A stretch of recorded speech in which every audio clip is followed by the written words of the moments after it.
Bonjour, monsieur Rachidi. Oui, bonjour. J'ai une question aujourd'hui. Allez-y, s'il vous plaît. Quelle est la place de la souffrance dans nos vies? Wow, ça c'est une très belle question. Et avant tout propos, je voudrais clarifier quelque chose.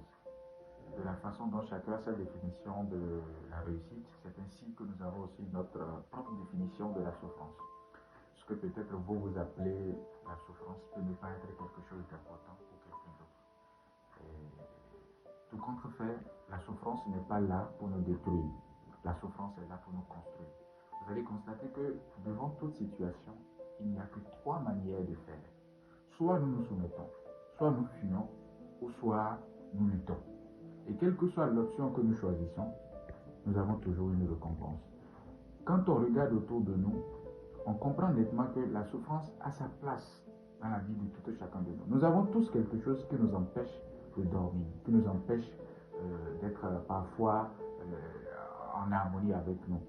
Mais ça nous permet aussi de découvrir qui nous sommes. Ça nous permet aussi de grandir.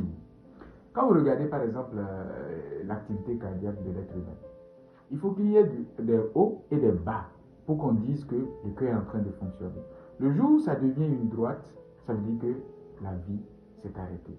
Donc, il faut des problèmes, il faut des situations pour nous permettre de garder au moins la vivacité, de garder au moins certains éléments nécessaires qui nous permettent de grandir. Écoutez, je vais finir par vous dire simplement que le caractère ne peut jamais se développer dans la facilité et le calme. Il faut d'abord faire l'expérience de l'épreuve et de la souffrance pour dompter son âme, pour inspirer la réussite. C'est dans les moments difficiles, généralement, que nous découvrons qui en vérité nous sommes. Donc la souffrance fait partie de la vie. Vouloir fuir la souffrance, c'est faire preuve de lâcheté. Et donc voilà un peu ce que je peux dire à tous ceux qui nous écoutent. Merci, monsieur Khalifa. Je vous